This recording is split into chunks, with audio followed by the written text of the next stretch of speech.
Hi, I'm James Taylor. And I'm Alison Burns. And together we are the Ethical Futurists. Now, you're listening to the Ethical Futurist podcast, where we dive into the world of sustainability, ethics, and why these ideas today are more important than ever before.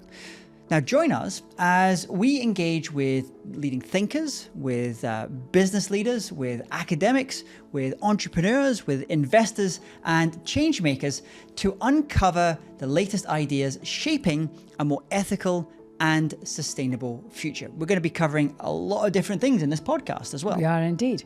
From sustainability, innovation to future trends and ESG. Our conversations span a wide array of topics, including renewable energy. We're going to be looking at clean tech, ethical investing, food systems, and much more. Yeah. In each episode, we explore really crucial issues such as carbon emissions, the circular economy. We're going to be talking about rewilding, net zero carbon goals, and the future of food and energy, something that Alice and I are really passionate about. So whether you're interested in lab-grown meat, alternative proteins, sustainable finance, or climate-related risk, we've got you covered. Are you looking to secure a keynote speaker who's well-versed in sustainability, ESG, or any of the engaging topics featured on the Ethical Futurist podcast? Well, look no further. Connect with the experts at MENA Speakers to book your ideal speaker today. Just go to mena-speakers.com. That's mena-speakers.com. Alternatively, you can drop them an email at book@mena-speakers.com to book the perfect speaker for your next event. Merghani is a seasoned professional with over 20 years of experience in humanitarian aid, development management, and corporate sustainability. Holding a BSc in computer science, a master's degree in development management, and high diplomas in international aid administration and French language, she transitioned from the tech world to social development, excelling in organizations like CARE International and Plan Sudan. At Hagar Group since 2011, she established and leads the Corporate Sustainability and Social Impact Department, driving socially responsible operations and SDG alignment. Passionate about mentoring youth startups, she also oversees HR strategy alongside her sustainability role. Unbelievable. You've got the big role. Merghani, welcome to the Ethical Futurist podcast. Thank you. Thank you for having me. So share with us what's going on in your world just now. What has your focus just now? Well, it's a bit of strange times because I recently moved to Dubai following the eruption of war in Sudan.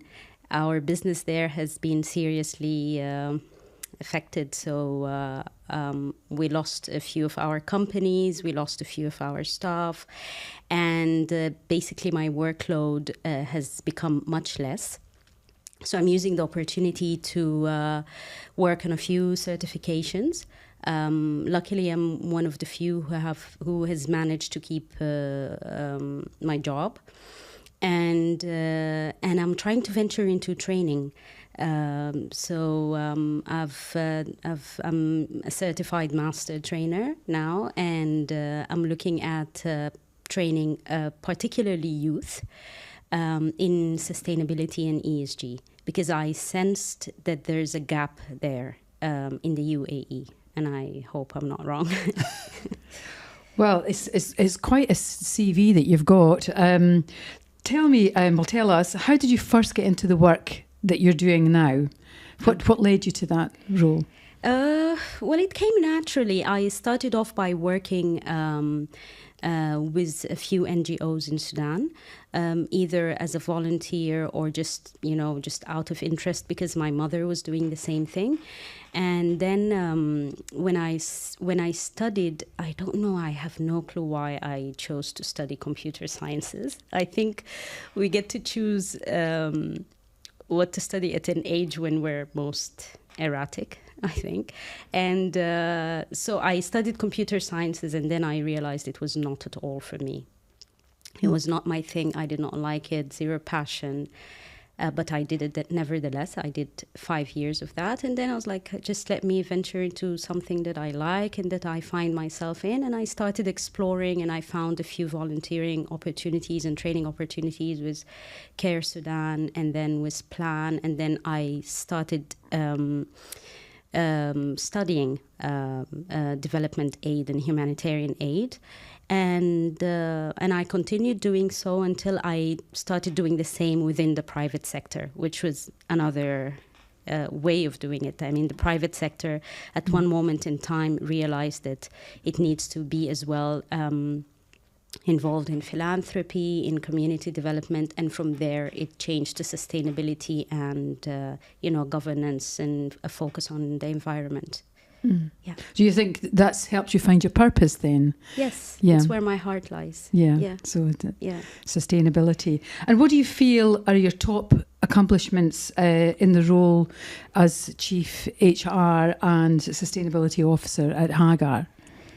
Well, I'm proud that I established the department from scratch. That's a great achievement. But frankly, I don't want to take the credit for it all. I had a very supportive CEO, and he kept raising the bar, and he kept demanding more. But he also gave me room to explore, innovate, and also make errors. One of the top accomplishments, I think that we set the tone for others to follow. We have developed our own metric. It was a very difficult thing to do, but we developed our own metric, which we refer to as the complete returns, which is basically a combination of return on investment, so a financial metric, and also what we call the sustainability index. And this is an index for measuring our impact, our social impact, our environmental impact, and also our governance practices. So we converted that into one mathematical formula that we refer to as the complete returns, and we report to the board on a quarterly basis about it, on that metric. So it was, our own, we did not really, it's not that we did not conform to others, what others were doing, but we fit things to our context. Mm-hmm. Another accomplishment, it's not an accomplishment, but it was a policy that we followed, which I'm very proud of, is that we never linked any of that to our marketing and branding strategies, not at all. And this was set by our founder. But then you get to see the good in it. It's just it's not for it helps you focus on the ultimate objective of what you're doing, rather than just doing one thing and then boasting about it. Another accomplishment, I think, the fact that we're the very first and still only private sector in Sudan to carbon trade. It was not an easy journey, not at all. It was almost a nightmare at one point in time, but we did it, and I'm very proud of it. Yeah. So tell me on that last one, carbon trading and carbon credits. For those people that don't know too much about these terms, can you tell us a little bit about that is, what those are, and also how this relates to a private enterprise? Because we sometimes hear these things used in these terms, but how does it relate to an organization like yours? How do you actually implement this? What difference does it make? Okay. Basically, carbon credits are a market-based approach to reducing greenhouse gases. And a carbon credit is measured in a unit of carbon dioxide tons, and removed from the atmosphere. So, and it's done through implementing certain projects. So projects that help mitigate climate change or adapt to climate change. An example would be, a forestry project, or a project for restoring mangroves, or a project where women use fuel-efficient stoves that would reduce the amount of fuel wood they would use. Water harvesting projects that really help adapt to climate change or mitigate, or reduce carbon emissions that would have been more if you had used another, way of doing things. An example would be as well hydropower generation. So the carbon credits can be calculated in a mathematical way, and the amount of carbon credits reduced can be sold in the market. They can be sold and they can be bought. So they can be sold by the project developers, and they can be bought by other companies who wish to reduce or offset their carbon emissions. Let's say transportation company that emits a lot of carbon into the atmosphere, they would like to offset, so they can support a project that is a forestry project, for example. There's a part that's very difficult, but there's also logic in it, and it's not that complicated. You need to get, a smart person. But what I hear from when you're speaking about this, at Stanford University, they talk about the fuzzies and the techies. So the fuzzies being those that study the liberal arts, environmental science, things like that, and the techies, people that study mathematics, computer scientists. And you are a perfect example of someone who is able, kind of brings these things together in your work. So you understand that the carbon credits, and I know companies like, for example, like Tesla, they make a lot of their profit from selling their carbon credits to more polluting companies. Yeah. But in the case of a organization like Hagar Group, are you basically creating an internal carbon market? Is that what you're doing internally? So different departments or different sectors of the business are doing this? How does it work with Hagar? Well, how we started it was basically we were interested in having an inventory of our carbon footprint.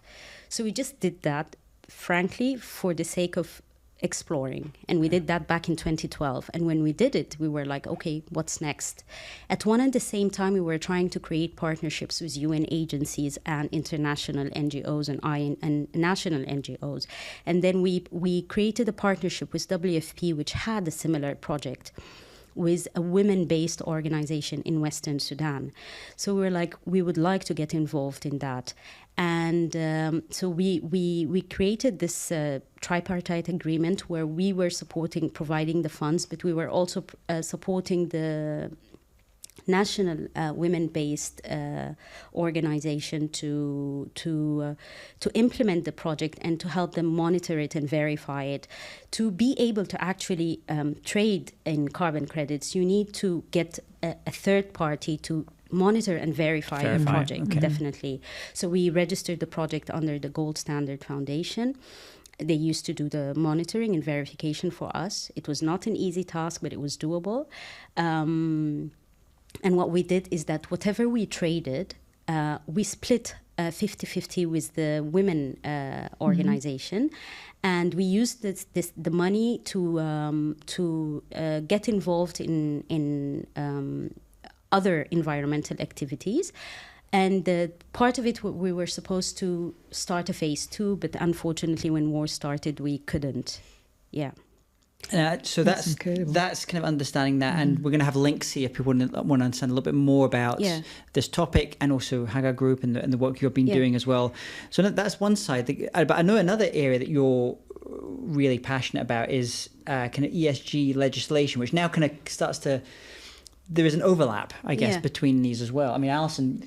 Well, yeah, because we recently delivered a keynote for Deloitte in Washington, and it was at their ESG summit. But we were wondering, how does ESG legislation affect your organisation, and how do you sort of, position yourselves in amongst all of that to get the best effect from it? Well, I think at Hagar, I mean, we work in a few countries. So we're based here in Dubai. We have a company in Dubai. We work in South Sudan. We work in West Africa. But the majority of our operations were in Sudan. And there were no legislations there. So we were self-governing ourselves. Gotcha. Yeah. We could have just not done it. And nobody would have asked. So it was a type of self-governance. When I was asked to develop an ESG policy or explore ESG and adopt it and try to implement it in the group, that was back in 2017. I think it was quite early, and this is one thing I'm also proud of. So we started looking at what we already had in place. So we looked at our environmental activities. We looked at our governance. Did we have all the setups? Did we have committees reporting to the board? Did we have authority matrices that helped labor practices, human rights practices. We also looked at our social impact, and we looked also at what was missing and developed plans for that. So for me, and I get a bit aggravated by that sometimes, I'm a bit short-tempered sometimes, but it's just the ESG is the focus currently is more on the legislations and the reporting and the checklist and the trend, rather than the implementation and the understanding and the adoption. And that is one reason why I want to venture into training, because initially I was thinking that, okay, maybe everyone knows about it, maybe everyone understands it well and is implementing it, and now they're at the stage of the reporting. But then I realized that it's not the case. We sort of jumped immediately into the reporting part, so I don't know really what we're reporting on.